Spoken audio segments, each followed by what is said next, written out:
गंभीर बीमारियों से पीड़ित मरीजों के लिए सरकार के द्वारा क्या योजनाएं बनाई गई हैं, उसके रोकथाम के लिए, हमारे गरीब जनता की मदद के लिए।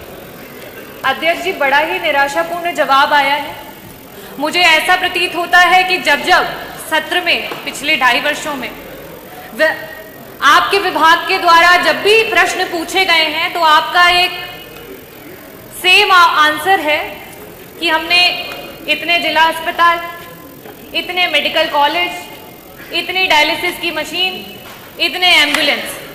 अध्यक्ष जी, मेरा बड़ा ही स्पष्ट सा सवाल था, और अगर आपने ये बताया है कि आपके इतने जिला अस्पताल, इतने मेडिकल कॉलेजेस हैं, तो मैं इस सदन के माध्यम से जौनपुर से जो हमारा मेडिकल कॉलेज है उसकी कुछ पिक्चर है वो आपको दिखाना चाहूंगी कि जहां पे काला पानी तैर रहा है, जो बिल्डिंग्स हैं वो बनने से पहले खंडहर हो चुकी हैं, ये स्थिति है।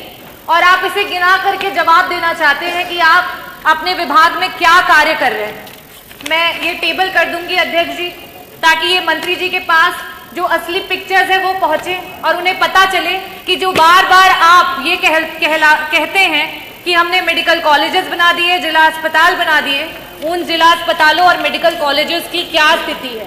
कुछ दिन पहले वहां के बच्चे धरना दे रहे थे, जिन्हें हम देश का भविष्य और आगे मेडिकल कॉलेजेस में एज ए डॉक्टर देखने वाले हैं। आज उनके पास ना शुद्ध पेयजल है, ना बिजली है, ना पानी है। हम मरीजों को क्या ठीक करेंगे मंत्री जी? हमारे तो डॉक्टर बीमार हो रहे हैं, कभी डेंगू, कभी मलेरिया और कभी जॉन्डिस से। ये स्थिति है अध्यक्ष जी। It is really shame for the UP health minister and the department of health ministry. और आज सेंट्रल में तीसरे टेन्योर के बाद भी अगर मेडिकल कॉलेजेस की ये स्थिति है, definitely a shame for this सरकार कि आप इस तरीके की स्थिति ला करके रखी है आपने। अध्यक्ष जी, जवाब में इन्हें ये देना चाहिए था कि गंभीर बीमारियों के लिए जो हमारे डॉक्टर्स होते हैं, चाहे वो पैलिएटिव मेडिसिन के डॉक्टर्स हो, चाहे आपके ऑन्को सर्जन्स हो, ऑन्कोलॉजिस्ट हो, गायनेकोलॉजिस्ट हो, न्यूरो एनेस्थीसिया डिपार्टमेंट के डॉक्टर्स हो, चाहे आपके कार्डियो सर्जन्स हो, सीटीवीएस के सर्जन्स हो, आपने कितने डॉक्टर्स को बढ़ा, कितने डॉक्टर्स को आपने बढ़ाया? आज पेशेंट्स के अनुपात में आपके पास कितने आईसीयू के बेड्स हैं, कितने वेंटिलेटर्स हैं? अगर ये जवाब आता तो वाकई मुझे लगता कि आपके विभाग को कोई जानकारी है और सही में आप सरकार की और जनता के लोगों के लिए कुछ काम कर रहे हैं। अध्यक्ष जी, मैं वापस से अपने प्रश्नों पे आऊंगी कि मंत्री जी, सिर्फ और सिर्फ आपसे 2 प्रश्न हैं और उसके उत्तर गोल गोल ना घुमा करके सीधी तरीके से बस बता दीजिए कि आज उत्तर प्रदेश कैंसर जैसी बीमारी में देश में टॉप कर रहा है। ये प्रदेश आज इस समय वर्तमान में 2024 में हमारे पास कैंसर के 16 लाख मरीज हैं और हर वर्ष 2 लाख मरीज आपके बढ़ते चले जा रहे हैं। और इन गरीब मरीजों के पास ना तो पैसा है इलाज कराने के लिए और ना अस्पतालों में बेड्स। इन परिस्थितियों में अगर वो मरीज किसी प्राइवेट अस्पताल में जाता है, बड़ा बड़ा एस्टिमेट मिलता है।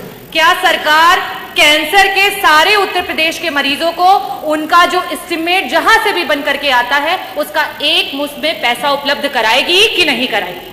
मेरा दूसरा सवाल है मंत्री जी कि आज जब आपने जवाब नहीं दिया कि आपके पास सुपर स्पेशलिटी के डॉक्टर्स कितने बढ़ गए हैं, पेशेंट्स के अनुपात में वेंटिलेटर और आईसीयूज कितने हैं, तो इन परिस्थितियों में जितने भी आपके प्राइवेट उत्तर प्रदेश के हॉस्पिटल्स रन कर रहे हैं जहां पे वेंटिलेटर्स और आईसीयू की सुविधा उपलब्ध है, उनको पीपीपी मॉडल पे, सरकार तो पीपीपी मॉडल पे बहुत काम कर रही है, जगह जगह पर आप इसके बारे में एडवर्टीजमेंट्स करते रहते हैं। तो आईसीयू और वेंटिलेटर, क्योंकि ये ऐसे मरीज होते हैं, ब्रेन हैमरेज के मरीज होते हैं, इनके पास समय नहीं होता है।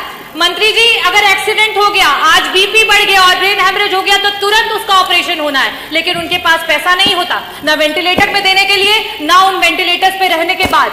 तो मैं आपसे अनुरोध करना चाहूंगी कि पीपीपी मॉडल पे जितने भी हमारे प्राइवेट हॉस्पिटल्स हैं उनको ऐड करते हुए हमारे मरीजों को मुफ्त में इलाज और समय पर इलाज दिलाने के लिए क्या सरकार काम करेगी? बहुत बहुत धन्यवाद।